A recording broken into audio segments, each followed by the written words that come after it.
The airline thought they could dismiss an old man in a faded cap. What happened next left the entire plane speechless. The morning light spilled through the smudged floor-to-ceiling windows of Concourse B at Raleigh-Durham International Airport, painting the polished tiles in soft hues of gold and gray. The air buzzed with the low hum of travelers, some dragging roller bags that squeaked with every turn, others clutching paper coffee cups, their eyes bleary from early flights. At Gate 23, a restless crowd gathered for Flight 917 to San Diego, boarding passes flapping like flags in their hands. Among them stood Leonard Dorsey, a lean man in his late 60s, his silver hair tucked neatly beneath a weathered navy cap, its stitching frayed from years of wear. His faded denim jacket, unadorned with any insignia, hung loosely on his frame, hiding the scars and stories etched into his body from a lifetime ago. In his calloused hand, he held a boarding pass for Seat 3A in first class, a rare indulgence he'd saved for over months, a quiet gift to himself for the trip to see his granddaughter, Ellie, in California. I'd planned this for weeks, maybe longer. Ellie's only 10, but she's got this spark, always asking about my Navy days, wanting to hear about the choppers, the jungles, the men I served with. I don't tell her the rough parts, not yet. She deserves the good stories, the ones about camaraderie, about making it through. That's why I splurged on first class. My leg's been bad since '71. Shrapnel from a chopper crash in Vietnam. Cramped seats make it scream, and I wanted this trip to be about Ellie, not pain. But standing there at the gate, I felt the first tug of something going wrong. I handed my boarding pass to the gate agent, a young woman named Kaylee Harmon, her name tag glinting under the harsh fluorescent lights. She was all business, her smile tight as a drum, her fingers flying over the keyboard.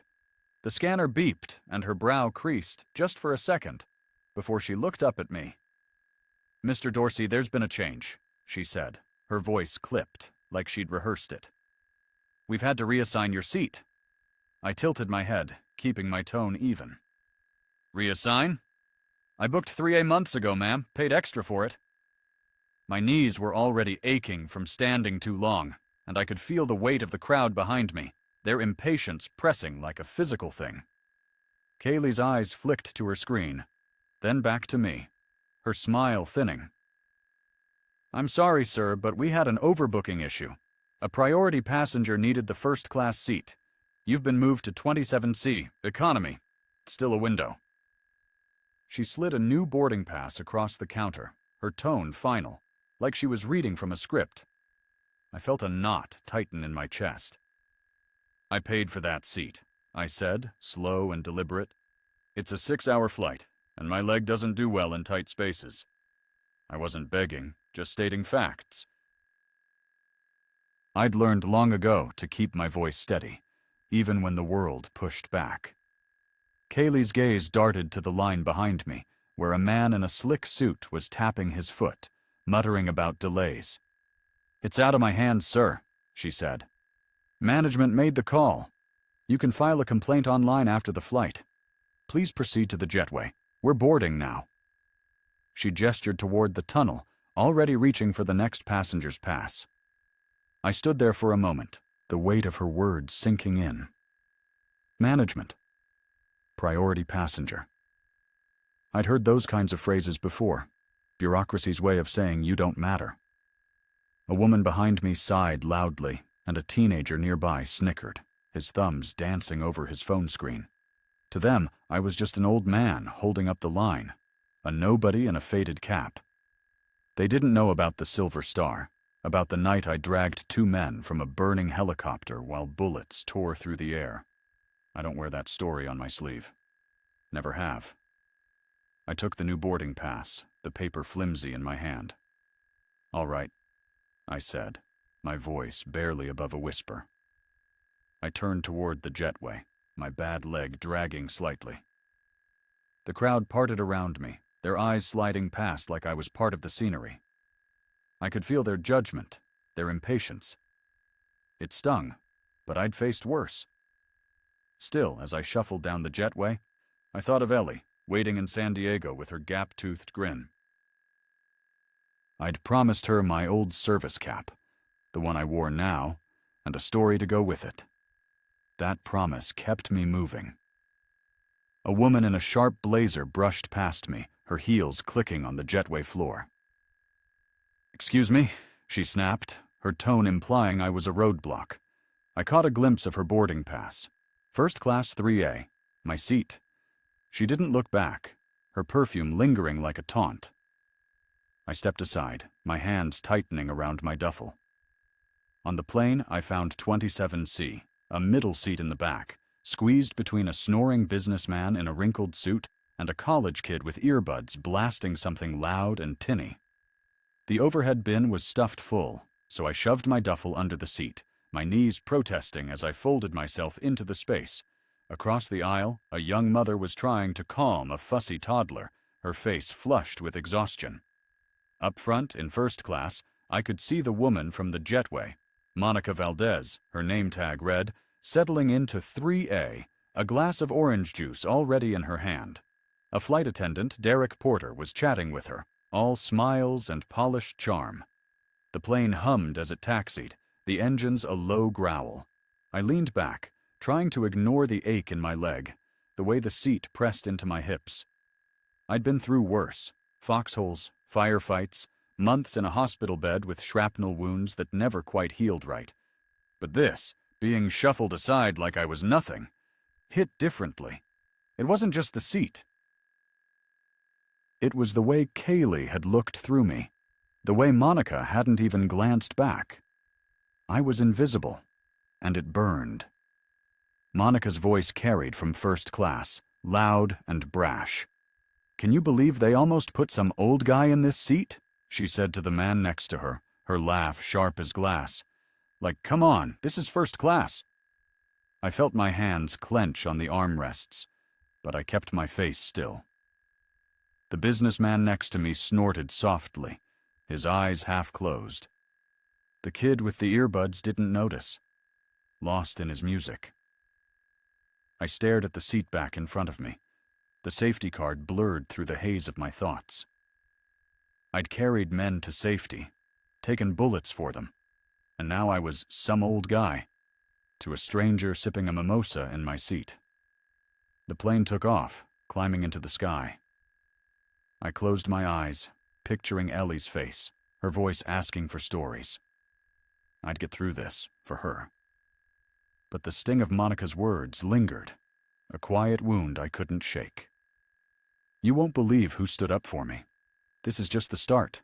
It gets bigger from here." The cabin settled into a restless hum as the plane leveled off at 35,000 feet. The air in economy was thick with the smell of stale coffee and the crinkle of snack wrappers. My leg was cramping now, a dull throb that pulsed with every shift of the businessman's elbow into my space. Across the aisle, the young mother was still struggling with her toddler, her voice soft and desperate as she whispered, "Shh, baby, please." I wanted to help, but there wasn't room to move, wasn't room to breathe. Up in first class, Monica Valdez was holding court, her voice cutting through the drone of the engines. She was on a video call now, her laptop balanced on the tray table, her words sharp and self-assured. "Close the deal in Raleigh," she said, swirling her glass. "This flight's my victory lap. First class all the way." The man next to her, Randall Pierce, nodded like he was impressed, his suit crisp despite the hours in the air. I caught Derek, the flight attendant, refilling her drink, his smile as polished as ever. I flipped through the in-flight magazine, the pages dog-eared and slick from too many hands. My mind kept circling back to Kaylee's words. Priority passenger.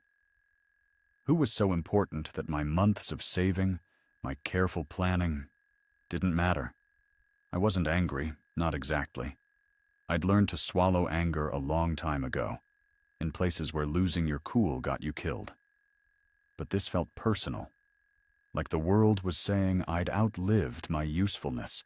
A new flight attendant, Jamal Carter, came down the aisle, his steps quieter than Derek's.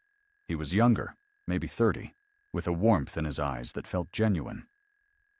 "Sir, can I get you anything?" he asked, pausing at my row. "Just water if you don't mind," I said, keeping my voice low. I didn't want to draw attention, not after Monica's comment. Jamal nodded and returned with a plastic cup, the ice clinking softly. As he handed it to me, he glanced at my navy cap, tucked into the seat pocket. "You serve?" he asked, his tone respectful, like he meant it. I hesitated. I don't talk about it much. Never saw the point in flaunting it, but his eyes were steady, waiting. "Yeah," I said finally. "Navy, Vietnam. Long time ago." Jamal's face softened. "My dad was Army, Gulf War." "Thank you for your service, sir." He lingered for a moment, then moved on, called to another row by a passenger waving an empty cup. His words were a small comfort, like a warm hand on a cold day. But they didn't last. Monica's voice rang out again, louder this time. "Hey, flight attendant," she called, snapping her fingers toward Derek. "Can you tell the people in the back to keep it down? Some of us are trying to work." Her tone was sharp, entitled, like she owned the plane. Derek nodded, his smile tightening, and walked toward economy. He stopped near my row, his eyes scanning the passengers. "Folks, please keep the noise to a minimum," he said, his voice loud enough to carry but vague enough to avoid pointing fingers. The mother across the aisle flushed, hushing her toddler again, her hands trembling. I caught her eye and leaned over, keeping my voice low. "You're doing fine, ma'am. Kids cry, it's okay. I'd raised 2 of my own long before Ellie came along." I knew that look, the one that said she felt like she was failing. She gave me a small, grateful nod. "Thank you," she whispered, her voice barely audible. But then Monica stood, stretching in the aisle like she was on a stage. She glanced back toward economy, her eyes landing on me for a split second before moving on. "God, it's like a zoo back here," she said to Randall, loud enough for everyone to hear. "No wonder they keep first class separate." A few passengers chuckled, the nervous kind that comes from wanting to fit in. Others shifted in their seats, uncomfortable. The businessman next to me muttered, "She's got a point," his voice low but clear. I felt my jaw tighten, but I kept my eyes on the magazine, my fingers gripping the pages. I'd heard worse in my time. Shouts in the dark, the crack of gunfire. But this was different. This was casual, careless cruelty, and it cut deeper than I expected. Jamal passed by again, carrying a tray of drinks. He caught my eye, and I saw something in his expression. Sympathy, maybe. Or recognition. He'd heard Monica, no question. His steps slowed as he moved toward first class, his shoulders a little stiffer. The flight dragged on, the cabin growing stuffier. Monica kept up her demands, another drink, a warmer blanket, a different snack. Derek scurried to keep her happy, his smile fraying at the edges. I noticed a young woman a few rows ahead, her posture rigid, wearing a Marine Corps sweatshirt. She'd been quiet the whole flight, but now she turned slightly, her eyes meeting mine. There was something in her gaze, a flicker of understanding. She knew what it meant to serve, to be dismissed. I nodded, just a fraction, and she nodded back. Then the plane hit turbulence, a sharp jolt that made the overhead bins rattle. The captain's voice crackled over the intercom, calm but firm. "Folks, please stay seated and keep your seatbelts fastened." Monica, undeterred, stood anyway, heading for the lavatory. As she passed my row, her purse swung wide, knocking my water cup onto my lap. The cold liquid soaked my pants, chilling my bad leg. She didn't stop, didn't apologize, just kept walking, her heels clicking. The businessman snorted. "Tough luck, old man," he said, not offering a napkin or even looking at me. I dabbed at the spill with my sleeve, my face a mask. The Marine woman turned again, her jaw tight, her eyes flashing with something like anger. She looked like she wanted to say something, but she stayed silent, her hands clenched. Jamal appeared with a stack of napkins, his voice low. "Here, sir. I saw what happened. I'm sorry." "It's just water," I said, taking the napkins. But it wasn't. It was the gate agent's dismissal, Monica's arrogance, the way the world seemed to say I didn't belong anymore. I'd faced death in Vietnam, carried men through fire. But here I was, soaked and invisible, stuck in a middle seat while someone else sipped champagne in mine. I thought of Ellie, her voice bright over the phone. "Tell me about the helicopters, Grandpa," she'd said. I'd promised her stories, and I'd keep that promise. But right now, I felt smaller than I had in years, and it took everything I had to keep my head up.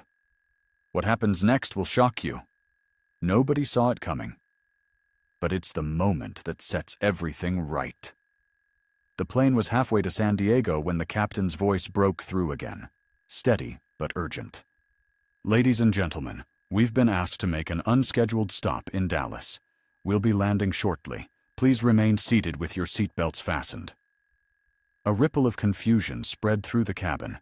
Passengers whispered, their voices a mix of annoyance and worry. Was it mechanical? Weather? I glanced at the Marine woman who looked as puzzled as I felt. Monica, back in 3A, let out a dramatic groan. "Are you kidding me? This is why I hate flying commercial," she said to Randall, who nodded like he shared her pain. The plane descended, the engines whining as we dropped toward Dallas-Fort Worth International. Instead of pulling up to a gate, we taxied to a remote corner of the tarmac, far from the terminal's glow. The engines cut off, leaving a heavy silence. Derek and Jamal moved to the front, their faces tight, whispering with the captain, who'd emerged from the cockpit. I watched, my hands folded in my lap. I'd learned in the Navy to wait for answers, not to guess. Guessing got you nowhere. The main cabin door opened, and a man stepped aboard. He was tall, early 60s, with close-cropped gray hair and a presence that filled the space. His army uniform was crisp, the 4 silver stars on his shoulders gleaming under the cabin lights. General Marcus Tate, a 4-star general, carried himself with the quiet authority of someone who'd led men through wars. Behind him were 2 military police officers, their faces stone, their postures rigid. The cabin went quiet, like the air had been sucked out. Even Monica stopped talking, her eyes wide. Tate's gaze swept over the passengers, then settled on the crew. "Who's in charge here?" he asked, his voice calm but sharp, like a blade held steady. Derek stepped forward, his polished smile gone. "I'm the lead flight attendant, sir. How can we assist you?" Tate's eyes narrowed, and I felt my heart skip. "I got a call from a colleague about a problem on this flight," he said. A veteran, a Silver Star recipient, was removed from his first-class seat to make room for someone else. "I want to know why." I froze, my breath catching. I hadn't told anyone about the Silver Star, not since Jamal's question. How did this man know? I glanced at the Marine woman, who was watching intently, her hands still tight on the armrests. Derek stammered, his face paling. "Sir, it was an overbooking issue.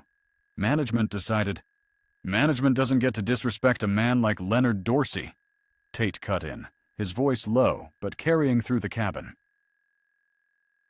This man earned a Silver Star pulling 2 soldiers from a burning helicopter under enemy fire in Vietnam.